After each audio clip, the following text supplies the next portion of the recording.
Assalamualaikum warahmatullahi wabarakatuh. Halo semuanya teman-teman, selamat malam, selamat datang kembali di channel kesayangan kita, channel Ilo Ekstrim. Dan masih bersama saya Ilo. Dimanapun teman-teman berada, semoga teman-teman selalu dalam keadaan sehat walafiat, tanpa kekurangan satu apapun, amin amin ya robbal alamin.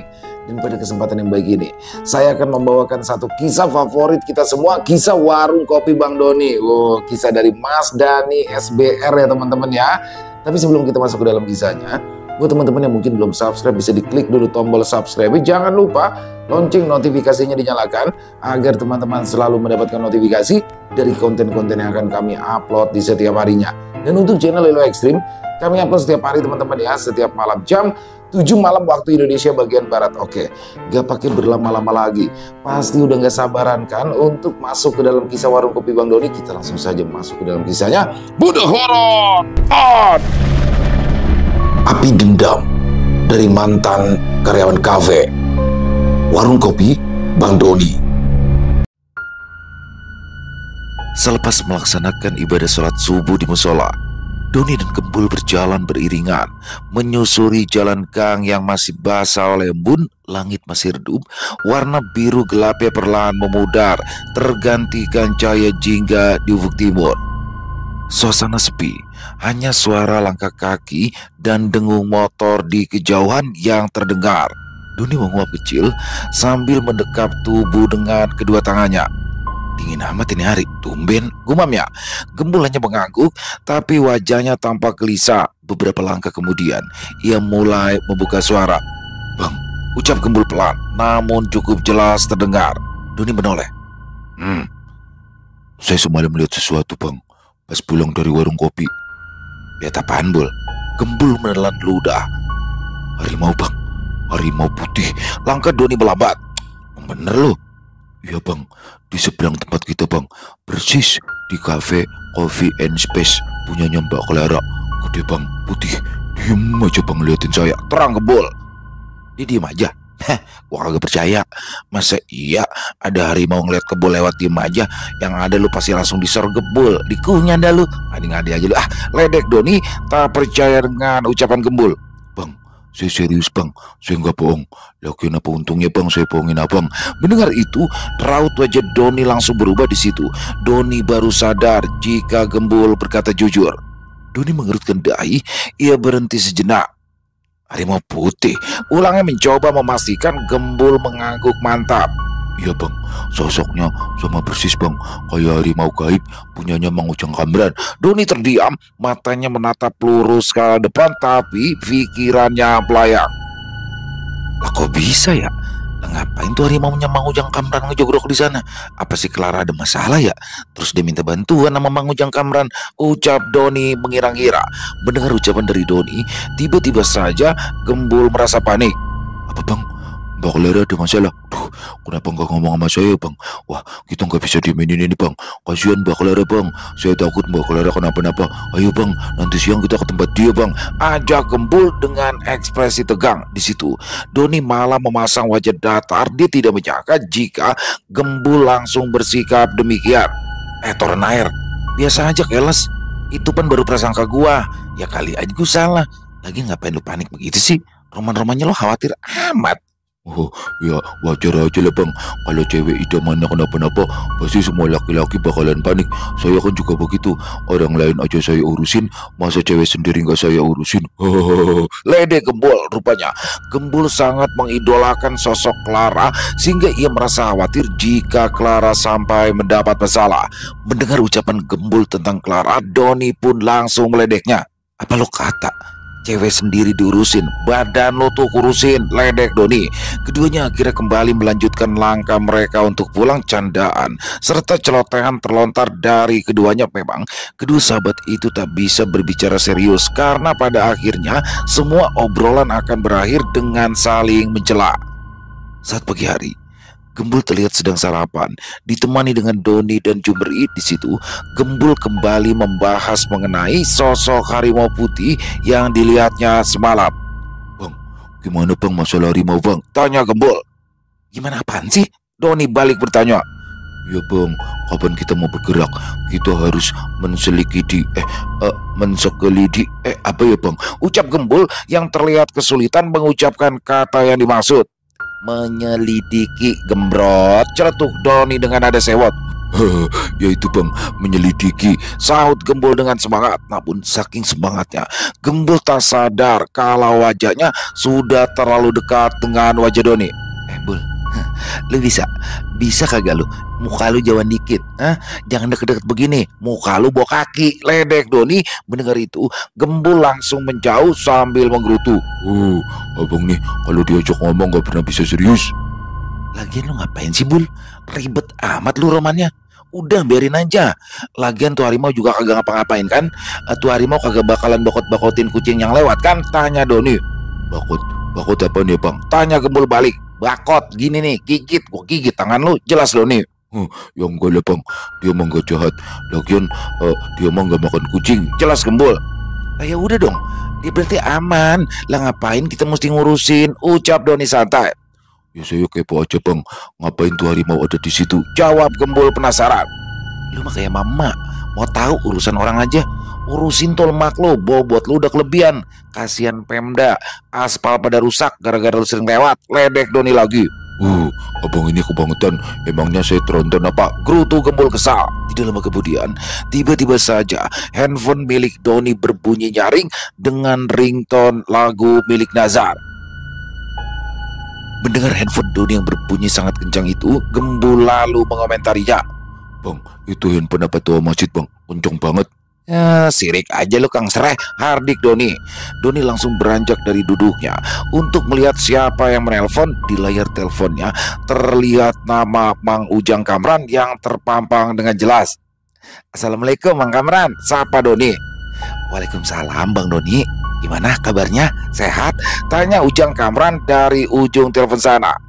Setelah saling mengucapkan salam dan menanyakan kabar, Kamran pun mengutarakan maksud dan tujuannya menelpon Doni pagi itu.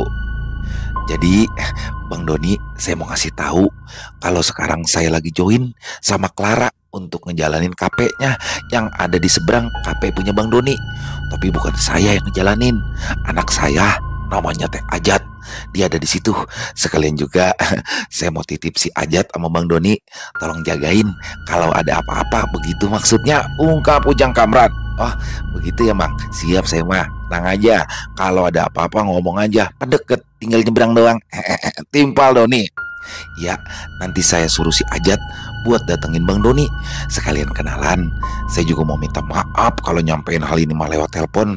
Kayaknya nggak sopan ya. Tapi saya mah beneran lagi sibuk banget. Soalnya kan lagi ngurusin pembukaan cabang toko buah saya. Padahal mah saya mau banget. Udah kangen mau ketemu sama Bang Doni. Ujar Ujang Kamran. Kagak ngapa-ngapa Mang, lagian kayak sama siapa aja. Pokoknya kalau emang Mang Kamran mau main, saya standby, jawab Doni ramah. Tiba-tiba saja Doni teringat akan sosok harimau putih yang sudah dilihat Gembul. Oh iya Mang, maaf ini Mang ya, semalam itu si Gembul kan teman saya itu yang punya kelebihan itu. Dia ngelihat harimau putih di depan KP-nya Mang Kamran. Berarti itu harimaunya Mang Kamran kan ya? Tanya Doni penasaran. Mendengar itu, Ujang Kamran pun terkejut. Dia sama sekali tidak tahu menahu jika Maung Bodas, harimau putih peliharaannya, ada di cafe Coffee and Space. Rupanya Maung Bodas, makhluk gaib peliharaannya itu, sudah lama tidak ikut bersamanya. Dia telah menyerahkan sosok gaib itu kepada anaknya Ajat. Apa? Si Maung ada di situ? Ngapain dia di situ? Coba nanti saya tanyain dulu sama anak saya ya Bang Doni. Makasih infonya Bang, ucap Ujang Kamran kaget. Setelah beberapa lama mereka membicarakan hal-hal yang lain dan janjian untuk bertemu. Akhirnya obrolan antara Doni dan Ujang Kamran berakhir. Namun setelah perbincangan itu, Ujang Kamran mulai bertanya-tanya dalam hati, ada apa sebenarnya yang terjadi di cafe Coffee and Space. Tak ingin membuang waktu, Ujang Kamran segera berniat untuk bertanya kepada Ajat. Pagi itu, kebetulan keduanya masih berada di rumah dan belum berangkat untuk melakukan aktivitas masing-masing. Di meja makan, Ujang Kamran bertanya kepada Ajat. Ajat, apa ada masalah? di kafe kamu sama Clara? Tanya Ujang Kamran.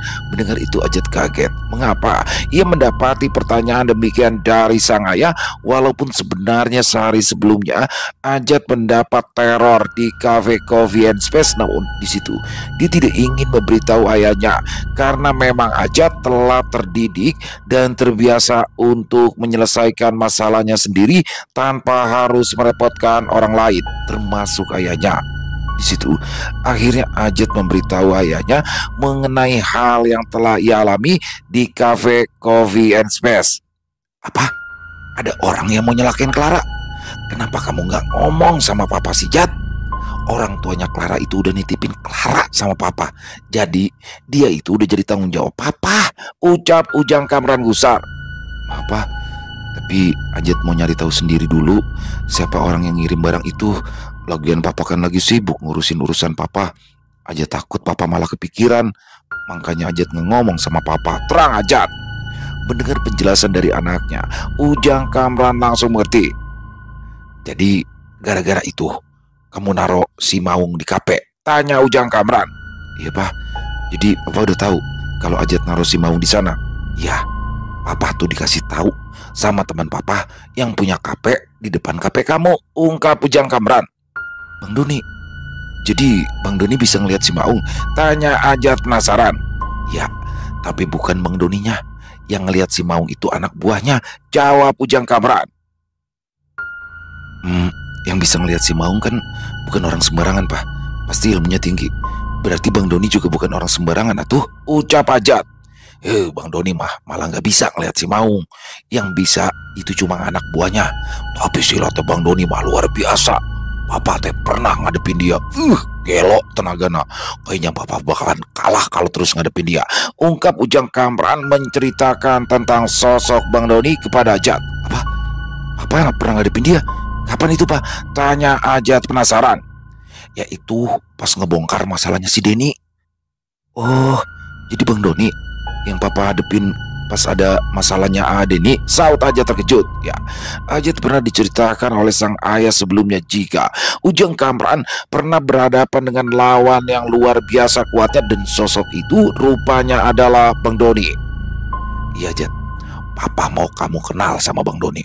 Dia itu mah orangnya baik pisan, suka nolong orang lain tanpa mengharapkan pamrih. Kamu harus belajar banyak sama dia, ungkap Ujang Kamran pada anaknya. Setelah perbincangan itu, Ujang Kamran dan Ajat pun kembali melanjutkan aktivitas masing-masing. Sementara itu, di tempat yang berbeda, nampak seorang pria tegap berkumis tebal berkulit legam berwajah kasar sedang berbicara dengan gurunya di sebuah rumah di tengah kebun. Rumah itu cukup terisolasi karena mempunyai pagar yang tinggi dengan hamparan pekarangan yang cukup luas. Keduanya nampak berbincang serius. Ya, rupanya itu adalah sosok Jamingin, mantan manajer kafe milik Clara yang sudah dipecat dan diberhentikan oleh Clara. Sedangkan yang satunya adalah gurunya yang bernama Aki Dadan yang berprofesi sebagai seorang dukun. Jamingin merasa sakit hati karena sudah begitu saja diberhentikan secara tidak hormat oleh Clara. Padahal Jamingin merasa jika dia memiliki andil ketika kafe milik Clara memulai usahanya dan berjalan sampai sekarang. Gimana? Apa sudah ada perkembangan mengenai santet yang kita kirimkan kemarin? Apa mantan bos itu sudah mati? Ucap pria berkumis itu. Belum, jawab lelaki itu. Mendengar itu, wajah Jamingin nampak terkejut. Waduh, berarti Bu Clara itu belum datang-datang ke kafe, Ki. Memang dia itu orang sibuk. Dia itu jarang datang ke kafe itu, Ki. Tidak, bukan itu masalahnya. Tapi ada yang menggagalkannya. Jin perewangan yang aku kirimkan buat menghabisi bos kamu telah musnah. Ternyata di dekat bos kamu ada orang yang mampu memusnahkan jin perewangan milikku, ungkap Aki Dadan. Waduh, apa itu orang yang sama yang bikin saya sampai sakit ya, Ki? Tanya Jamingin penasaran. Saya tidak tahu, tapi kamu jangan khawatir. Kita akan pakai cara lain untuk menghabisi mantan bos kamu.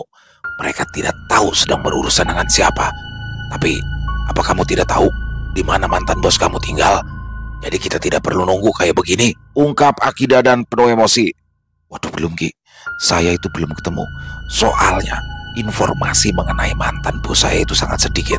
Hanya orang-orang tertentu saja yang tahu di mana dia tinggal. Yowes, nanti saya suruh orang untuk membuntuti dia pas dia datang ke kafe. Uncap Jamingin. Kalau begitu, kita culik saja dia. Kalau dilihat dari fotonya, bos kamu cantik juga. Sayang kalau dibikin mati begitu saja, ujar Aki Dadan bengis dengan pikiran kotor di kepalanya.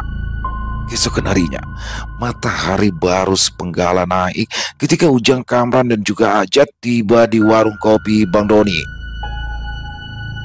Suasana warung masih ramai oleh para pelanggan pagi yang menikmati kopi panas dan gorengan, sementara aroma khas kopi tubruk menguar memenuhi udara. Doni yang saat itu sedang duduk santai di depan kafe miliknya langsung menyambut mereka dengan ramah.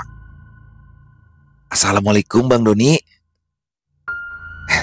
Ya, kenalin, ini anak saya Bang, ucap Ujang Kamran sambil menyuruh Ajat bersalaman dengan Doni.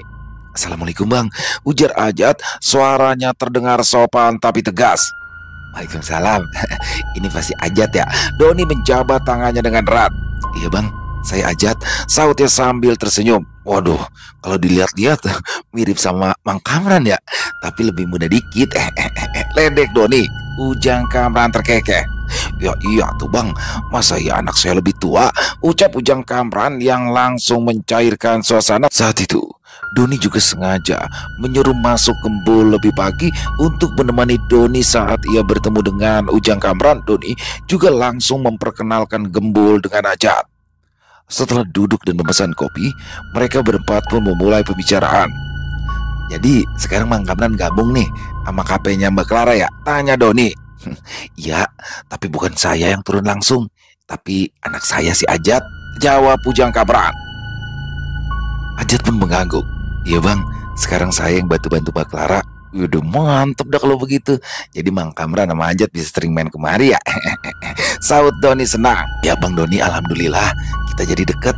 Jadi nanti saya sama Ajat bisa sering-sering kesini ya. Timpal Ujang Kamran ikutan senang. Kemudian Doni pun langsung membahas tentang sosok Gai Parimau Putih milik Ujang Kamran yang mana sempat dilihat oleh Gembul sebelumnya. Tapi bukan saya yang lihat, tapi ini nih teman saya si Gembul, ungkap Doni. Gembul langsung nyamber. Ya berarti bener ya, kalau harimau putih itu punyanya Mang Kamran. Ajat menatap Gembul dengan tatapan heran. Mas Gembul bisa lihat si Maung? Ya bisa, jawab Gembul singkat. Kamu mah gimana sih Ajat? Kan Papa mau udah bilang kalau Mas Gembul ini mah bisa ngeliat si Maung. Selaku Ujang Kamran, Ajat terlihat kagum. Gak banyak orang yang bisa melihat si Maung. Bahkan anak-anak muda yang belajar ilmu kebatinan pun belum tentu sanggup melihatnya. Alhamdulillah, kalau kawan saya ini mah selain makannya banyak, kebisaannya juga banyak. Ledek Doni. Ajat dan Kamran tertawa meskipun Gembul hanya mengernyit. Di situ Ajat langsung menceritakan jika dia telah menemukan kiriman santet berupa raja dan foto Clara di dalam sebuah bungkusan plastik hitam di Cafe Coffee and Space. Alhamdulillah, saya sudah bisa memusnahkannya Bang, ungkap Ajat pada Doni dan Gembul. Mendengar itu, Doni pun langsung teringat akan peristiwa di mana warung kopi Bang Doni juga pernah dikirimi barang-barang yang serupa. Waduh, di sini juga pernah itu dikirimin barang begituan. Terus warung saya sempat sepi tuh gara-gara tuh barang. Nah, untungnya nih si Gembul yang baru balik dari kampung langsung nemuin tuh barang. Terus dia musnahin deh tuh, sekalian aja yang ngirim dikejam mulas perutnya. Nah habis kejadian itu besok mau Clara kesini. Dia cerita katanya dia habis mencat manajernya yang ngelakuin hal-hal mistis di KP-nya. Jadi situ saya nebak kalau yang ngirim barang yang bikin tempat saya sepi ya orang yang dipecat sama Mbak Clara. Ya tapi saya kagak ngomong sama Mbak Clara masalah tempat saya sepi, saya takut dia kepikiran, ungkap Doni panjang lebar. Ujang Kamran memandang serius. Waduh, kayaknya mah orang itu orang yang sama. Soal teh caranya sama Bang Doni. Jat, mulai sekarang kamu harus jaga si Clara. Kamu jangan sampai jauh-jauh dari dia ya. Kalau perlu kamu nginep di rumahnya. Mendengar itu, Ajat pun terkejut. Dia tidak menyangka jika ayahnya memerintahkan hal yang tak masuk akal. Pak, kalau jaga Clara, Ajat siap. Tapi kalau sampai harus nginep di rumahnya, Kayaknya Ajat nggak bisa, Pak. Nanti apa kata orang-orang?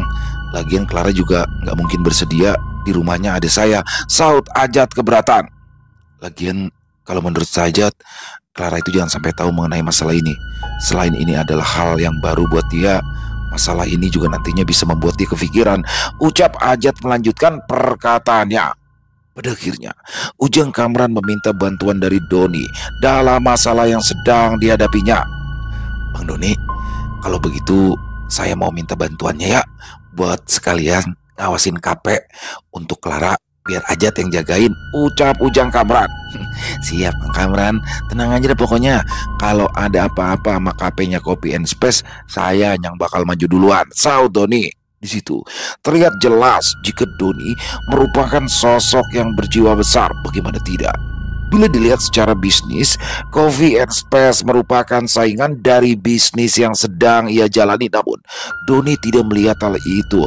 Pada dasarnya, Doni memang suka menolong dengan tidak melihat latar belakang apapun. Beberapa jam kemudian, akhirnya Ujang Kamran dan Ajat berpamitan karena memang Ujang Kamran memiliki urusan yang lain. Setelah sepeninggalan dari Ujang Kamran dan Ajat, tiba-tiba saja Gembul memberitahukan sesuatu pada Doni. Bang, saya mau ngasih tahu sesuatu nih Bang.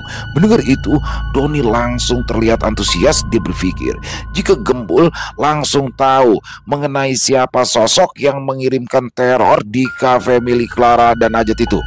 Apaan Bul? Bagaimana Bul? Gini Bang, Bang, itu es batu mau habis Bang. Tapi saya nggak bisa keluar, soalnya tamu lagi penuh. Terus juga si Rijal lagi izin, soalnya katanya dia sakit perut, ungkap Gembul. Lah gua kata apaan? Terus siapa yang mau beli es? Emang kagak bisa dikirim apa tuh es batu? Tanya Doni. Gak bisa Bang, harus ambil sendiri. Kayaknya abang dia yang harus ngambil, apa abang aja yang jaga, saya ngambil. Gimana Bang? Gembul memberikan opsi. Awang belah, gua males ngambil, males apalagi jaga. Gua ngobrol sama Mang Ujang aja capek, ungkap Doni. Di situ tiba-tiba saja keduanya melihat sosok Pak Slamet yang sedang memarkirkan kendaraan yang parkir di warung kopi Bang Doni. Keduanya pun memiliki pikiran yang sama untuk menyuruh Pak Slamet saja untuk mengambil es batu. Tidak membuang waktu, Doni pun langsung memanggil Pak Slamet. Seketika Pak Slamet dengan sigap langsung mendatangi Doni ketika mengetahui dirinya dipanggil oleh bosnya tersebut. Assalamualaikum warahmatullahi wabarakatuh. Ada apa gerangan Mas Doni dan Mas Gembul memanggil saya? Apakah ada sesuatu hal yang mungkin bisa saya bantu dan kerjakan? Insya Allah saya akan mengerjakan dengan sebaik-baiknya, ucap Pak Slamet ketika ia berada di depan Doni dan Gembul. Pak Slamet bisa kagak naik motor? Tanya Doni. Tentunya bisa Mas Doni. Kebetulan saya sudah berpengalaman di bidang itu hampir bertahun-tahun, dan itu semua bisa saya tunjukkan dengan keberadaan SIM yang saya miliki, ungkap Pak Slamet sambil menunjukkan SIM miliknya. Wah, cocok berarti ini. Pak Slamet bisa kagak ngambilin es batu biar Gembul nanti yang nunjukin tempatnya, saud Doni. Pak Slamet, ini saya kasih Sherlocknya ya, saya kirim ke nomor Bapak, ucap Gembul. Mendengar itu Pak Slamet langsung berkata, waduh, sebelumnya saya ingin mengungkapkan sesuatu. Kebetulan handphone saya rusak, soalnya tiap malam saya setelan wayangan terus. Kebetulan hingga saat ini diri saya belum sempat mendatangi tempat servis handphone, sehingga secara kebetulan juga handphone saya belum membaik kondisinya. Di situ Doni langsung berbisik kepada Gembul. Bul, udah, mending lo kasih tahu aja tempatnya. Jangan diajak ngomong terus dia. Itu kebetulannya udah mulai sering nongol itu. Bisa-bisa tuh es batu kagak kebeli, keburu cair kelamaan ngobrol. Ya udah, kalau gitu Pak Slamet dari sini lurus aja sampai mentok pertigaan. Nah, nanti kalau udah mentok Bapak belok kiri. Nah, jaraknya 50 meter di kiri ada tempat laundry. Nah, tempat es batunya itu ada di samping laundry, ujar Gembul menjelaskan. Di situ Pak Slamet langsung mengangguk tanda mengerti. Dia pun langsung bergegas untuk mengambil es batu yang dimaksud. Gembul langsung memberikan kunci motornya. Namun tak lama kemudian Pak Slamet kembali mendatangi Doni dan Gembul. Seketika Doni pun menyeletuk. Apa lagi nih ya? Assalamualaikum warahmatullahi wabarakatuh. Sebelumnya saya mau meminta maaf yang sebesar-besarnya di mana saya ingin mengakui sesuatu jika sebenarnya saya tidak bisa mengendarai motor yang menggunakan sistem kopling. Mas Doni, Mas Gembul, mohon maaf, ucap Pak Slamet. Mendengar itu, kesabaran Doni hampir habis. Ya udah Pak Slem, pakai motor saya aja, motor bebek. Pak Slem bisa kan? Tanya Doni dengan nada yang agak tinggi. Wah, cocok Mas. Kebetulan motor berjenis tersebut adalah motor pegangan saya dulu. Kebetulan saya dapat motor itu dari seketika. Omongan Pak Slamet langsung dipotong Doni. Ya udah. Nanti aja ya dilanjut ceritanya sekarang. Pak Slem mendingan pergi dah. Ambil es batunya dulu. Takutnya nanti tuh es batu pada cair ya. Saud Doni yang menyuruh Pak Slamet untuk bergegas pergi mengambil es batu. Pak Slamet pun menurut dan langsung bergegas pergi. Namun di situ Gembul sempat bertanya kepada Bang Doni, "Bang, tadi abang manggil Pak Slamet apaan ya bang? Kok Pak Slem sih?" Gue udah pusing Bul. Kalau ngomong sama dia kelamaan, otak gue jadi ikutan ngaco. Mulai sekarang gue bakalan panggil dia Pak Slem. Ya, ngerti lo? Ucap Doni sewot. Tidak lama setelah itu, Nani pun tiba di warung kopi Bang Doni. Di sana, Nani langsung menghampiri Bang Doni yang tengah duduk santai di depan kafenya. "Abang, lagi ngapain bang?" tanya Nani. Tiba-tiba mendapati itu, Doni sedikit terkejut sekaligus bahagia. Ya Allah, Princess, kok kemari kagak ngabarin sih? Kan kalau ngabarin, abang bisa jemput, ucap Doni. "Nggak usah bang, kebetulan Nani sendirian di rumah. Terus si Putri lagi diajaknya sama Babe pergi ke rumah saudara. Ya udah Nani kesini aja. Tadi Nani dianterin kok sama si Atik," ungkap Nani yang rupanya diantar oleh adiknya saat datang ke warung kopi Bang Doni. Gitu ya, ya udah. Ngomong-ngomong, Nani udah makan belum? Tanya Doni.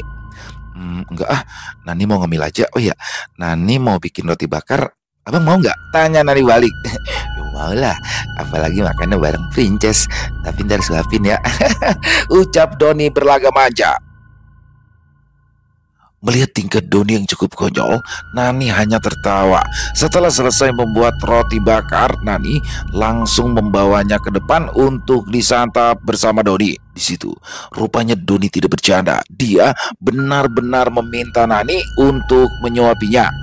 Nah, suapin, pinta Doni manja. Akhirnya Nani pun menuruti permintaannya. Namun setelah beberapa suapan, Nani berkata, "Bang, udah ya, Nani malu nih diliatin orang-orang. Kalau di rumah abang bebas deh minta disuapin. Pakai pacul juga Nani bakal suapin kok." Mendengar itu, Doni menyadari kalau kekasihnya merasa tidak nyaman. Ya dah, abang makan diri aja, ucap Doni. Kemudian keduanya tenggelam dalam obrolan yang hangat. Tak jarang Doni menggoda Nani dengan kalimat-kalimatnya yang absurd. Namun di tengah obrolan itu, tiba-tiba saja Gembul datang dari dalam dengan wajah yang cemas. Bang, ini Pak Slamet kok belum datang ya bang? Ini udah hampir 2 jam loh bang. Mana es batunya udah habis lagi, ungkap Gembul. Lah, memangnya Pak Slamet kemana Mas Gembul? Tanya Nani penasaran. Anu mbak, tadi disuruh Bang Doni buat ngambil es batu, jawab Gembul. Yalah Slem, ada-ada aja dah, saut Doni ikutan sewot. Tidak berapa lama kemudian, datanglah Pak Slamet dengan wajah yang cukup semrawut. Ya Allah Pak Slem, mana aja sih? Lama banget ngambil es batunya, tanya Doni penasaran. Assalamualaikum warahmatullahi wabarakatuh. Pertama-tama saya ingin mengucapkan permohonan maaf yang sebesar-besarnya. Saya kesasar mas, ungkap Pak Slamet. Memangnya Pak Slamet pergi kemana? Kan saya udah ngasih arahnya jelas. Terus juga gampang kok baliknya, tinggal belok kanan, lurus terus, saut Gembul. Iya betul Mas Gembul. Tapi ketika pulangnya, pas kebetulan saya di lampu merah perempatan, saya itu seharusnya mengarah ke arah lurus, tapi lampu merahnya terlihat lama sekali. Dan secara kebetulan juga saya tanpa sengaja melihat pelang, yang mana pelang itu bertuliskan belok kiri boleh langsung. Saya pikir kalau saya belok kiri itu akan terasa lebih cepat, tapi ternyata saya malah kesasar, terang Pak Slamet. Mendengar itu, Doni dan Gembul saling bertatap-tatapan, seakan tak percaya dengan betapa anehnya pemikiran Pak Slamet. Kemudian Pak Slamet melanjutkan ceritanya. Dan setelah beberapa lama saya nyasar, Untunglah saya bertemu dengan bapak-bapak polisi yang sedang mengadakan kumpul-kumpul. Sepertinya mereka sedang razia.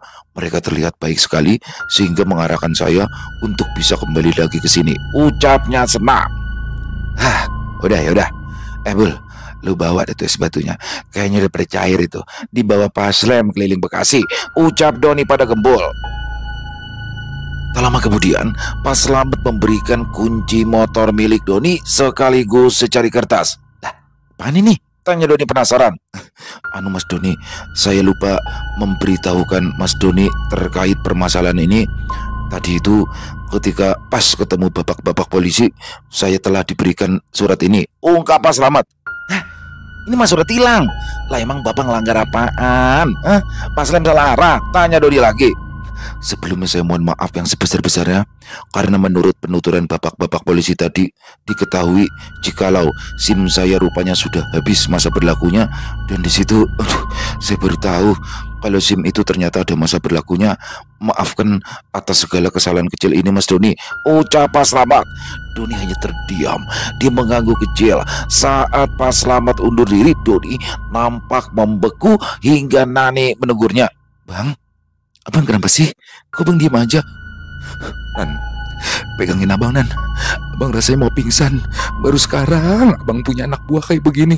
Ngeselin banget. Ucap Doni lirik. Sementara itu, di tempat yang berbeda, terlihat sebuah mobil SUV yang sedang melaju pelan di jalanan yang padat. Ternyata itu adalah mobil milik Clara. Di dalam, Clara nampak terdiam. Wajahnya terlihat sedih seperti sedang memikirkan sesuatu. Rupanya, beberapa waktu sebelumnya, Clara sempat datang menyambangi warung kopi Bang Doni di sana. Clara melihat dengan mata kepalanya sendiri bahwa Doni sedang mengobrol intim dengan seorang wanita. Tanya itu, Doni juga terlihat mesra dan juga manja. Akhirnya, Clara pun meyakini bahwa wanita itu adalah kekasih Doni. Ya, Clara memang baru mengetahui bahwa lelaki idamannya ternyata telah memiliki kekasih. Tayal, Clara pun merasa sedih dibuatnya. Hingga akhirnya Clara pun tiba di depan rumahnya. Namun saat Pak Dodi sang sopir hendak membukakan gerbang, tiba-tiba saja dari arah belakang sebuah mobil Avanza berhenti tepat di depan mobil milik Clara. Seketika, dua pria bertopeng itu keluar dari mobil Avanza tersebut dan langsung menyerang Pak Dodi yang sedang membuka gerbang. Namun, saat kedua pria bertopeng itu ingin menyerang Pak Dodi, tiba-tiba saja tubuh mereka terpental seakan ada sesuatu yang membanting mereka. Tanya itu, keduanya terlihat berguling-guling di atas aspal. Melihat kejadian itu, Clara pun ketakutan. Dia mengira sedang dirampok. Ketegangan pun bertambah saat dari dalam mobil Avanza kembali muncul tiga pria bertopeng lainnya. Dua orang langsung menyergap Pak Dodi, sementara satu orang lainnya mendatangi mobil Clara dan mulai menggedor-gedor pintunya agar Clara membuka pintu. Clara berteriak histeris. Dia panik dan tak tahu harus berbuat apa karena ini adalah pertama kalinya ia mengalami kejadian semencekam itu. Namun tiba-tiba saja dari arah belakang seketika sebuah tendangan menghujam pria bertopeng yang sedang menggedor-gedor pintu mobil Clara. Pria bertopeng itu langsung terpental sambil memegangi tulang rusuknya karena kesakitan melihat temannya jatuh tersungkur. Dua pria bertopeng yang sebelumnya memegangi Pak Dodi langsung melepaskannya dan berlari untuk membantu teman yang jatuh, sementara dua pria lainnya terlihat berjibaku melawan sesuatu yang tak terlihat wujudnya. Akhirnya, kelima pria bertopeng itu segera berkumpul dan melarikan diri dari tempat tersebut. Clara merasa lega meski tubuhnya masih gemetar karena shock. Hingga akhirnya pintu mobilnya terbuka. Rupanya sosok yang tadi menolong Clara itu adalah Ajat. "Kamu gak apa-apa Clara?" tanya Ajat dengan nada khawatir. Namun Clara tidak sempat menjawab pertanyaan Ajat. Wajahnya yang pucat, tubuhnya yang gemetar, dan nafasnya yang tersengal menunjukkan betapa syoknya dia akibat kejadian tadi. Dan tubuh Clara ambruk seketika di hadapan Ajat. Dia pingsan. Tanpa pikir panjang, Ajat pun langsung membopong Clara dari dalam mobil dengan langkah cepat namun hati-hati. Dia membawa Clara masuk ke dalam rumah besar itu dengan dibantu oleh Pak Dodi. Mereka membawa Clara masuk ke dalam rumah. Pembantu Clara yang mendengar kegaduhan di depan rumah langsung keluar dan membuka pintu. "Bu Inam, tolong Bu Inam," seru Pak Dodi ketika mendampingi Ajat membopong Clara memasuki ruang tamu. Seorang wanita parubaya dengan pakaian daster batik bergegas datang membantu. Dia adalah pembantu setia Clara yang sudah lama bekerja di rumah itu. "Ya Allah, Non Clara kenapa Pak Dodi?" tanya Bu Inem panik. "Dia pingsan Bu, barusan ada yang nyerang. Untung ada Mas Ajat yang bantuin," jelas Pak Dodi. Kemudian Ajat menurunkan tubuh Clara perlahan di atas sofa panjang. Bu Inem segera berlari ke arah dapur mengambil minyak kayu putih dan air hangat. Sementara Ajat tetap mendampingi Clara. Sesekali ia menepuk-nepuk pipi wanita itu dengan lembut. "Clara, bangun Clara. Kamu aman sekarang," bisik Ajat lirik. Beberapa saat kemudian, Bu Inem pun kembali dan bersama Ajat mereka mulai merawat Clara, sedangkan Pak Dodi keluar untuk memarkirkan mobil yang masih berada di luar pagar. Minyak kayu putih dioleskan ke pelipis, air hangat diteguhkan perlahan ke bibirnya, dan kain basah ditempelkan ke keningnya. Wajah Ajat terlihat khawatir. Dia terus memperhatikan Clara, berharap wanita itu segera sadar. "Ya Allah, untung ada Mas Ajat," gumam Bu Inem sambil mengelus dada. Sementara itu, di luar rumah, Pak Dodi yang sempat disergap masih terduduk di dekat pagar dengan nafas ngos-ngosan, mencoba memahami apa yang barusan terjadi. Tatapannya kosong, masih belum percaya bahwa mereka hampir saja menjadi korban dari serangan yang entah apa motifnya. Di dalam rumah, suasana masih tegang. Clara masih belum sadarkan diri dan Ajat tetap setia duduk di sisinya, tak berpaling sedikit pun. Tak berapa lama kemudian, Clara mulai sadar. Matanya perlahan terbuka, wajahnya pucat dan nafasnya masih belum stabil. Dia terkejut saat mendapati Ajat berada begitu dekat dengannya. Dengan kepala yang terasa masih berat, Clara bertanya dengan pelan, "Ajat, ini di mana? Apa yang sebenarnya terjadi?" Ajat menjawab lembut, "Kamu baru saja diserang sama orang yang tidak dikenal." Clara langsung duduk setengah bangun. "Mereka mau apa? Mau merampok?" tanyanya penasaran. Ajat menggeleng pelan, "Aku sendiri nggak tahu motif mereka apa, tapi sepertinya mereka memang ingin menyakiti kamu." Clara menatap Ajat, wajahnya tegang. "Ya udah, kita lapor polisi aja. Di depan rumah kan ada CCTV dan itu bisa jadi bukti." Ajat mengangguk tapi segera menenangkan. Ya, tapi lebih baik nanti saja. Sekarang kamu istirahat aja dulu ya." Dengan wajah masih pucat namun tidak mengurangi kecantikannya, Clara mengangguk pelan.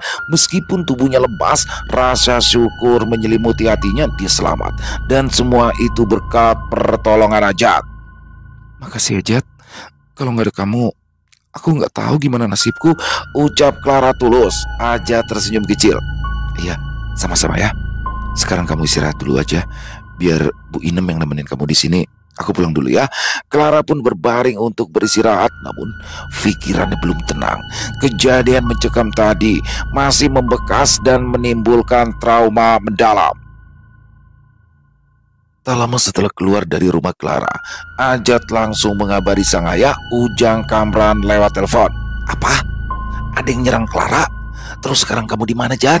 tanya Ujang Kamran dengan nada cemas. "Ajat baru aja di rumah Clara, Pak. Sekarang Ajat mau pulang." "Kenapa kamu gak nginep aja di situ? Kamu jagain si Clara." "Gak usah, Pak. Biar Pak Dodi sama Bu Inem aja yang jagain Clara. Ajat juga udah nyuruh si Maung buat standby di rumah Clara." Setelah berbincang dengan ayahnya, Ajat pun segera pulang meninggalkan kediaman Clara. Sementara itu, di dalam rumah, Clara yang sudah berada di dalam kamarnya hanya termenung. Ia sudah bersiap untuk tidur, namun matanya tak kunjung terpejam, entah karena trauma akan kejadian barusan atau karena pikirannya masih diliputi kekecewaan. Clara duduk di depan cermin, menatap bayangannya sendiri sambil bergumam pelan, "Apa kau kurang menarik? Ya, rupanya selain trauma, hati Clara juga remuk karena baru saja ia mengetahui bahwa Doni, lelaki yang selama ini ia sukai, ternyata sudah memiliki seorang kekasih. Kecewa dan sedih bercampur menjadi satu. Di lantai bawah, Bu Inem sedang menyiapkan minuman hangat untuk Clara. Dia juga meminta Pak Dodi untuk menginap malam ini demi keamanan. Pak Dodi, Bapak tidur di ruang tengah ya, di atas sofa. Nanti saya tidur di kamar Neng Clara di atas, ucap Bu Inem. Ya Bu, tenang aja, saya bakal standby. Kayaknya sekarang udah aman deh, sahut Pak Dodi. Namun tiba-tiba saja suara nyaring terdengar berulang kali. Kucing peliharaan Clara terus saja mengeong memecah keheningan malam. Pak Dodi pun menoleh heran. Bu Inem, itu kenapa kucingnya berisik banget ya? Gak tahu Pak, biasanya sih gak begitu, jawab Bu Inem sambil mengernyitkan dahinya. Udah dikasih makan belum? Udah, lawang kalau kucing non Clara telah dikasih makan saya pasti diomelin, sahut Bu Inem yang mulai merasa jika ada yang aneh. Suasana kembali hening, namun suara kucing itu masih terus terdengar, menambah suasana malam yang makin terasa janggal. Sementara di tempat yang berbeda, sebuah mobil Avanza nampak memasuki sebuah rumah yang memiliki tembok tinggi dengan halaman yang luas. Rupanya mobil itu adalah mobil yang sama yang telah menyerang Clara. Dari dalam mobil keluar pria berjumlah 6 orang yang beberapa di antaranya nampak dibopong karena terluka. Diketahui jika rumah itu adalah rumah Aki Dadan, guru dari Jamingin, dan keenam pria tersebut merupakan anak buahnya. Saat itu Aki Dadan yang didampingi oleh Jamingin terlihat terkejut kala melihat kondisi dari anak buahnya yang terluka. Ya, kedua anak buahnya itu terlihat mendapati luka sayatan seperti dikoyak oleh sesosok makhluk buas. Kurang ajar, rupanya yang jagain bos kamu itu punya peliharaan makhluk gaib. Aku salah besar sudah menganggapnya remeh, ucap Aki Dadan gusar. Waduh, terus apa rencananya kita selanjutnya, Ki? Tanya Jamingin. Kumpulkan semua anak buah kita.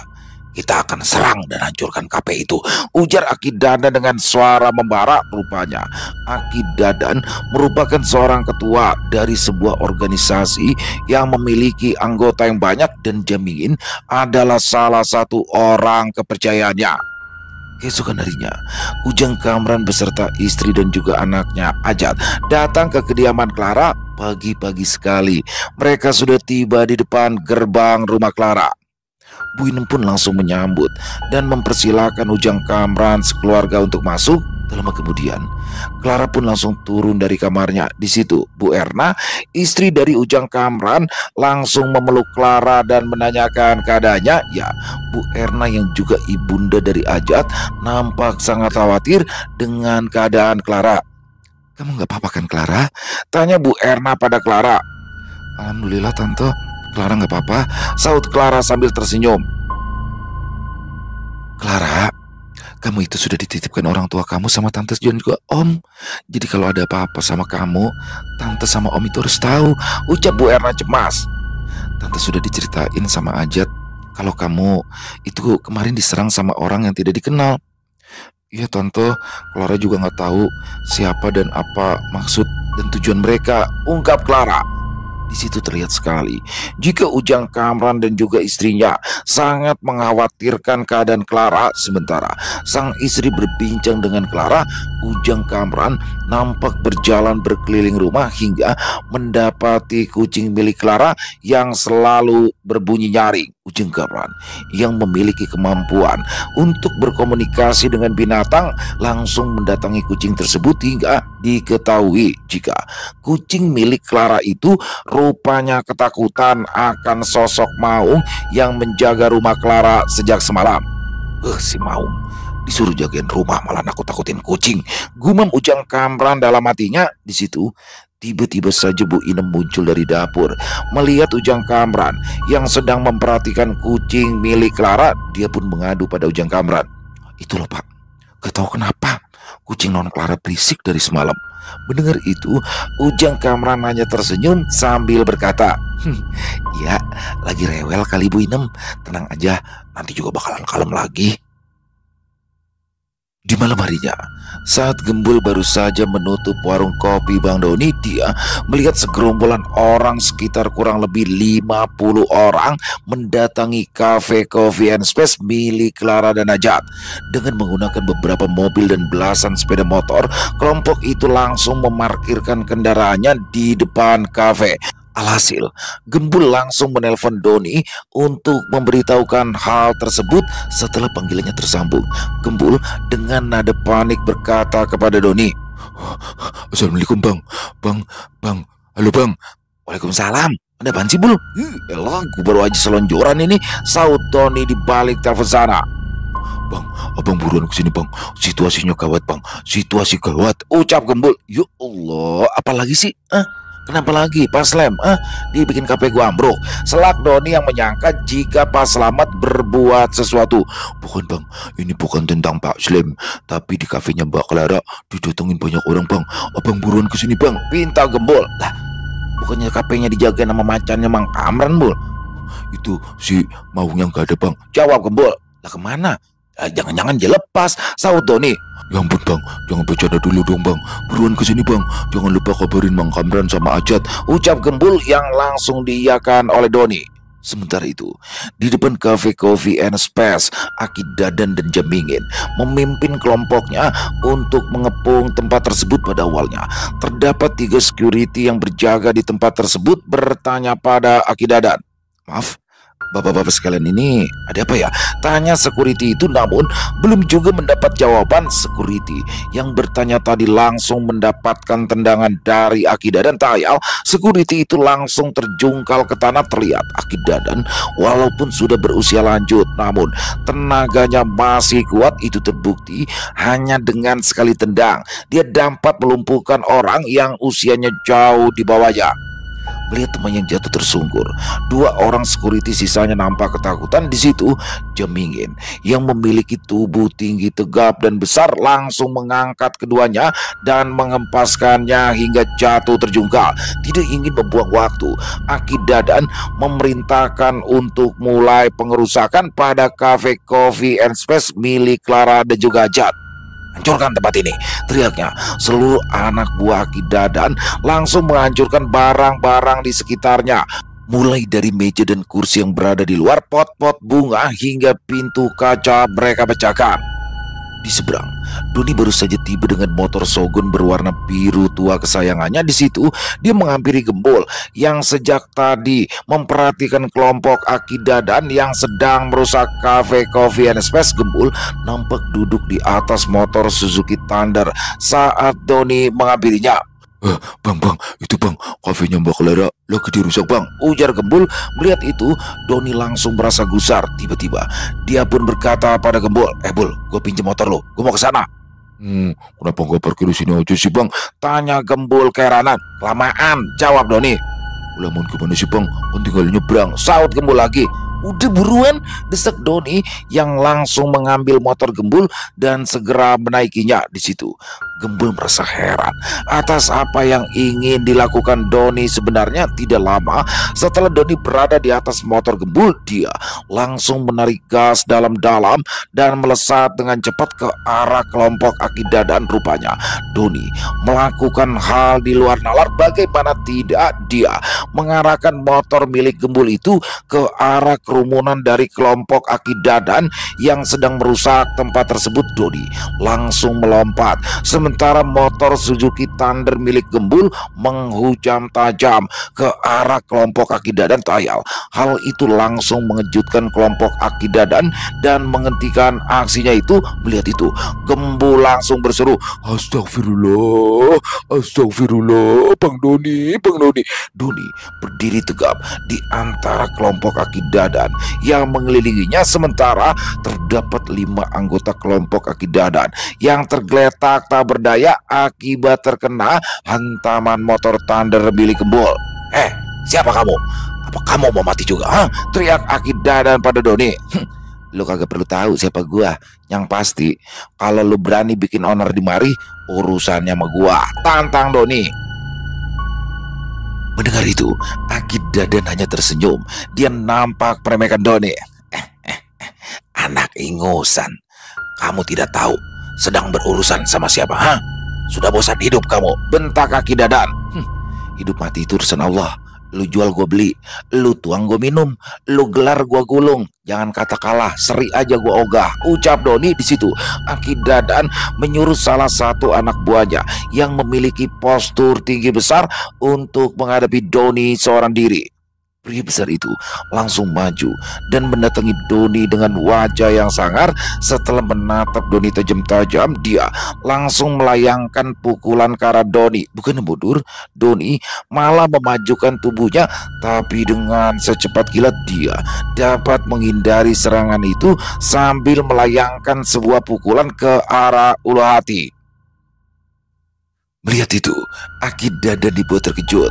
Dia nampak gusar karena dia baru tahu jika Doni bukanlah orang sembarangan. Seketika dia langsung menyuruh seluruh anak buahnya untuk mengeroyok Doni. Bangsat, serang! Doni pun langsung menghadapi seluruh anak buah Aki Dadan seorang diri satu persatu. Doni dapat melumpuhkan lawan-lawannya, namun saking banyaknya orang, Doni sedikit kewalahan di situ. Doni tanpa sengaja melihat sebuah gagang besi yang cukup panjang tergeletak di dekatnya. Doni langsung menyambarnya dan digunakannya sebagai senjata untuk menghadapi seluruh anak buah Aki Dadan. Doni langsung menyabetkannya ke sembarang arah. Akibatnya kepala, dada, tulang rusuk kaki dari anak buah Aki Dadan menjadi sasaran Doni. Walaupun sudah melumpuhkan puluhan anak buah Aki Dadan, musuh yang dihadapi Doni masih terlalu banyak. Batang besi yang dipegangnya sudah tidak berbentuk, namun di situ Doni tak gentar sedikit pun. Doni masih berdiri tegap menghadapi anak buah dari Aki Dadan. Kembali Doni menghadapi seluruh anak buah Aki Dadan dengan gerakan-gerakan silatnya yang lugas, namun seketika tiba-tiba saja muncul sekelebat sosok yang membantu Doni menyerang anak buah Aki Dadan. Gerakannya cukup cepat dan mematikan hingga dapat melumpuhkan beberapa anak buah Aki Dadan. Rupanya sosok itu adalah Ajat. Maaf Bang Doni, saya telat, ucap Ajat. Ya Ajat, kagak ngapa-ngapa, tapi maaf ini kapel udah berantakan, saut Doni. Ya nggak apa-apa Bang, timpal Ajat. Melihat itu, Aki Dadan tidak tinggal diam. Dia pun mulai bergerak disusul oleh Jamingin dari arah belakang. Kini anak buah Aki Dadan yang tinggal puluhan orang berniat menghadapi Doni dan Ajat yang masih berdiri gagah. Seketika Aki Dadan langsung mengeluarkan jurus yang membuat Doni dan Ajat tak bisa menggerakkan tubuhnya, seakan ada yang membelenggu dengan ikatan gaib. Ujuk desialan, ini kayak jurusnya Aki Dudung ini. Gue kagak bisa gerakin badan gue ini. Hal yang serupa juga dialami oleh Ajat. Dia nampak kesulitan untuk menggerakkan tubuhnya. Aki Dadan langsung melesat cepat ke arah keduanya, namun di situ tiba-tiba saja terdengar auman yang sangat keras. Ya, itu adalah harimau putih milik Ujang Kamran. Harimau gaib itu terlihat ingin melindungi Ajat dan Doni dari serangan Aki Dadan. Oh, jadi ini makhluk yang sudah melukai anak buahku. Ucap Aki Dadan sambil tersenyum. Rupanya Aki Dadan telah menyiapkan makhluk perewangan miliknya. Dengan segera ia merapalkan mantra-mantra sehingga muncullah makhluk besar berbulu lebat dengan taring menjulang hadir di hadapan Aki Dadan. Kamu serang harimau itu, perintah Aki Dadan pada makhluk peliharaannya. Tak lama makhluk besar itu langsung menyerang harimau putih milik Ujang Kamran. Akibatnya kini tak ada lagi yang melindungi Doni dan Ajat yang sedang kesulitan untuk bergerak.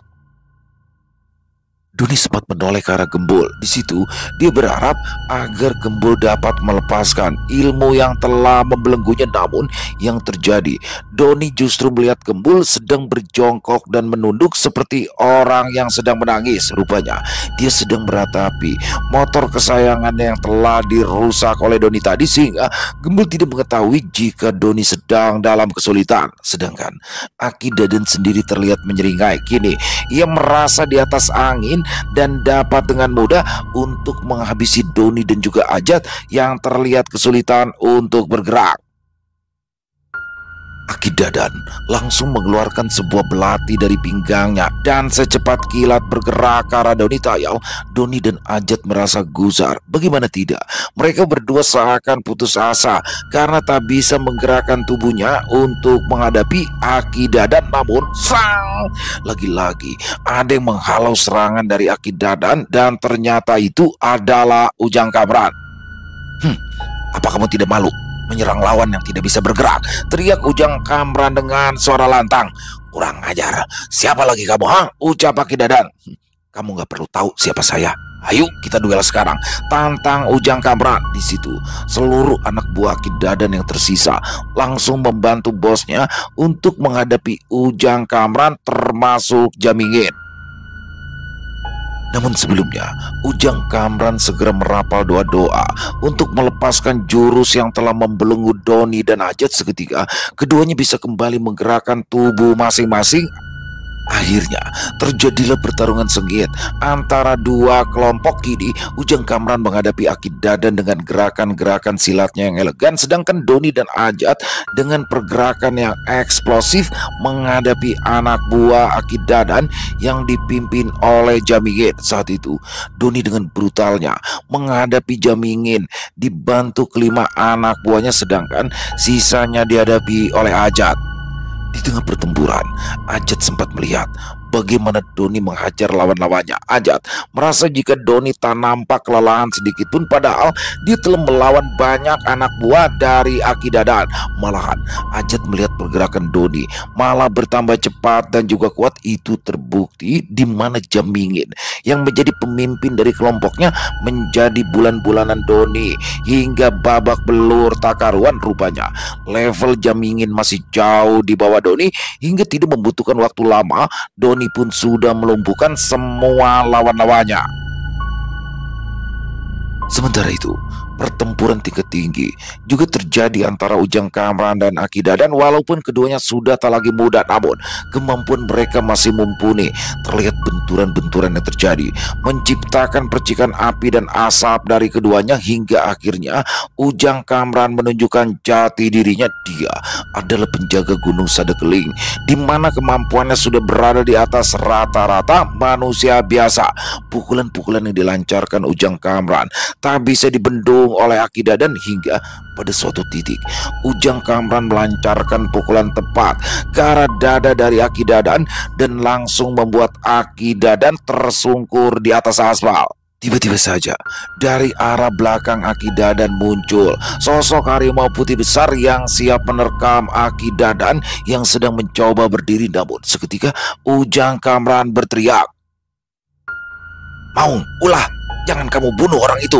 Perintah Ujang Kamran pada harimau putih miliknya. Teriak kedua taring dari harimau putih milik Ujang Kamran sedikit lagi akan menghujam leher dari Aki Dadan, tapi untungnya sempat dihentikan oleh Ujang Kamran. Rupanya harimau putih atau Maung Bodas milik Ujang Kamran telah berhasil memusnahkan jin perewangan milik Aki Dadan. Di situ nampak Maung Bodas gusar, dia bernafsu ingin menghabisi Aki Dadan yang sudah tak berdaya. Sementara di sudut lain, Doni dan Ajat sudah berhasil melumpuhkan seluruh lawan-lawannya. Segera keduanya menghampiri Ujang Kamran untuk membekuk Aki Dadan selaku ketua dari kelompok yang berbuat onar. Aki Dadan terlihat terkulai lemah, dadanya terasa sesak. Dia pun seakan tak dapat mengangkat tubuhnya sendiri. "Siapa kalian? Kenapa saya baru tahu ada orang-orang seperti kalian?" ucap Aki Dadan. Kamu jangan banyak bicara. Perbuatan kamu teh sudah meresahkan orang lain. Sekarang kamu harus menerima hukuman yang setimpal, ungkap Ujang Kamran. Akhirnya Doni, Ajat, dan Ujang Kamran berhasil menekuk kelompok dari Aki Dadan yang berniat ingin melakukan pengerusakan pada kafe Coffee and Space malam itu. Menjadi saksi di mana kehebatan dari Doni, Ajat, dan Ujang Kamran yang berhasil meluluh lantakan pasukan dari Aki Dadan. Kini yang terlihat banyaknya anggota dari kelompok Aki Dadan yang tergeletak tak berdaya, walaupun tidak sampai merenggut korban jiwa, namun luka-luka yang ditinggalkan menjadi bukti kehebatan dari sosok Doni, Ajat, dan Ujang Kamran. Selesai. Wow, luar biasa kisah dari Mas Dani SBR, warung kopi Bang Doni. Waduh, jamingin, aduh. Namanya unik ya teman-teman ya. Nih Mas Dani SBR ini banyak sekali nih koleksi kata nama-nama unik ya. Dan bagaimana di sini seorang jamingin ternyata masih menyimpan dendam terhadap Clara yang sudah memecatnya ya. Dia kirimin santet, gagal, akhirnya ngadu sama Aki Dadan untuk menyerang langsung aja. Dan di sini jangan-jangan Aki Dadan ada hubungannya sama Aki Dudung nih kan, karena jurusnya sama tuh, apa sih, kayak pengikat raga gitu. Si Doni langsung diikat, dan Gembul nggak bisa nolongin karena Gembul lagi sedih. Motornya dibuat nyeruduk pasukan itu ya kan, motor Thunder kesayangan dia. Dan di sini keren banget ya, kolaborasi antara Bang Doni, Ujang Kamran, dan juga Ajat anaknya bisa menghadapi puluhan preman yang mendatangi. Jadi memang sekarang itu juga lagi ini ya, banyak sekali nih yang resah karena preman-preman seperti ini yang bertindak sesuka hatinya. Dan di sini bagaimana Doni dan kawan-kawan berhasil menghabisi mereka. Dan wah, Ujang Kamran versus Aki Dudung, Doni lawan Jamingin ya, kelar Jamingin, ngeselin banget ini. Dan bagaimana di sini Pak Slamet kena tilang teman-teman ya. Waduh, belki bolang, belok kiri boleh langsung. Jadi dipikir kalau boleh belok kiri boleh langsung bisa cepet nih. Malahan dia ketilang, kan ngeselin. Dan yang ketilang otomatis STNK-nya Doni dong, bukan SIM-nya dia karena SIM-nya mati kan. Kesel pakai banget sih Doni. Makin keren aja, makin kaya di sini materinya dari kisah warung kopi Bang Doni yang bikin kita nggak bakal bosen-bosen. Ada Slamet yang kebetulan ya kan, kebetulan terus. Ada Ujang Kamran dan Ajat, ada Clara. Wah, pokoknya jadi rame. Dan apakah Clara udah sakit hati nih ngelihat Nani, bukan sakit hati ya, kayak ya patah deh gue deh. Apakah dia akan berusaha seperti Ivo tetap mendekati? Dan oh iya, Mas Dani SBR banyak komentar yang kangen sama Ivo nih. Buat Mas Dani SBR dimunculin lagi dong Ivonya dong, biar seru ya. Dan overall kisahnya keren banget. Terima kasih Mas Dani SBR atas kisahnya yang luar biasa, dan semoga kisah barusan ini menghibur teman-teman semua, para pecinta penikmat horor misteri, lebih khususnya lagi kepada para subscriber dari channel Ilo Extreme. Dan buat teman-teman yang punya komentar lain, punya pendapat lain, bisa menuliskan di dalam kolom komentar ataupun hanya sekedar saling menyapa. Insya Allah kami akan menjawab satu persatu. Buat teman-teman yang suka dengan videonya bisa diklik tombol like, tombol jempolnya, boleh juga dong dibantu ya, di-share link videonya ini ke teman-teman yang lain agar juga ikut merasa terhibur. Dan buat teman-teman yang belum subscribe, yuk bisa diklik dulu tombol subscribe. Jangan lupa lonceng notifikasinya dinyalakan agar teman-teman selalu mendapatkan notifikasi dari konten-konten yang akan kami upload di setiap harinya. Dan kami juga ingin mengucapkan terima kasih ya kepada seluruh teman-teman yang sudah selalu setia hadir, yang sudah selalu mendukung kami, karena teman-temanlah kami selalu bersemangat berkarya di setiap harinya. Oh iya, buat teman-teman yang mungkin punya kisah horor misteri yang mungkin berkenan untuk dibawakan di channel kami, silakan bisa mengirimkannya ke nomor telepon kami yang ada di sini. Bebas ya, kirimannya boleh dalam bentuk tulisan, boleh dalam bentuk rekaman suara, senyamannya teman-teman aja. Dan buat teman-teman yang sudah mengirim kisah, kami ucapkan terima kasih. Di akhir kata, saya Ilo mengucapkan permohonan maaf apabila mungkin dalam pembawaan kisahnya barusan ada kata-kata saya yang salah ataupun ada kata-kata saya mungkin yang kurang berkenan. Saya mohon dibukakan pintu maaf yang seluas-luasnya. Sampai berjumpa lagi di konten-konten kami selanjutnya. Yang pasti tidak kalah ngerinya, pasti tidak kalah seramnya. Masih bersama saya Ilo di channel Ilo Extreme. Salam sehat, sukses selalu untuk kita semua. Wassalamualaikum warahmatullahi wabarakatuh.